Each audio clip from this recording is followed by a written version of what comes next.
did I hear you saying that you're gonna make a copy of a game without paying? Come on, guys.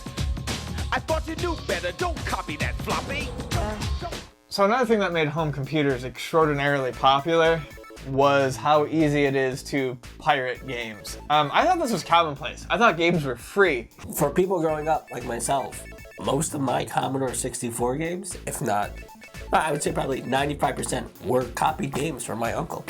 And the idea of video game piracy, I don't even think was discussed. I mean, I just assumed you copied games. You copied games. Yeah. They sell these?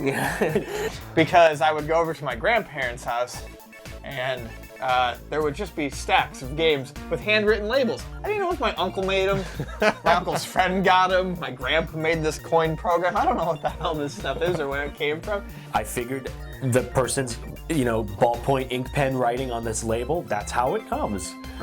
Police Quest.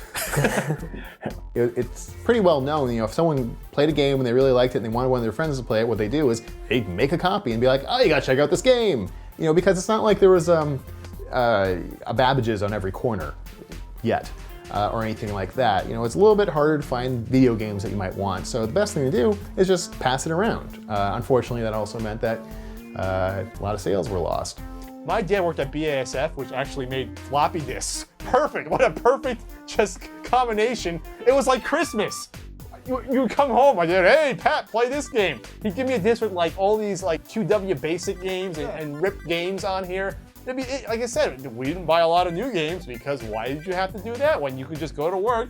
At work, your colleagues would copy games and give them to you. Can you imagine doing that nowadays? Companies started to get kind of creative in making sure that people went and bought the actual game and didn't just get passed a copy, a floppy diskette or something like that. So you'd have a lot of games like The Secret of Monkey Island, which came out later, would have this wheel where you would, at certain points you'd have to, depending on the day of the week, you'd have to match up a pirate face to go on with the game, and you had to turn the wheel to the correct day and with the faces and numbers, etc., blah, blah, blah, and you had to put in the correct face. I think the only non-copied games that I had were educational software. Those are the only ones.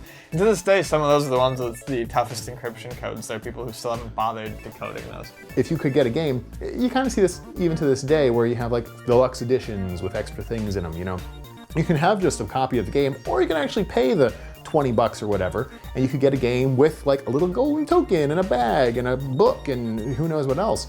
And I'm talking out my butt here, but I really attribute the companies back in the day trying to fight the video game piracy to adding to some of these feelies.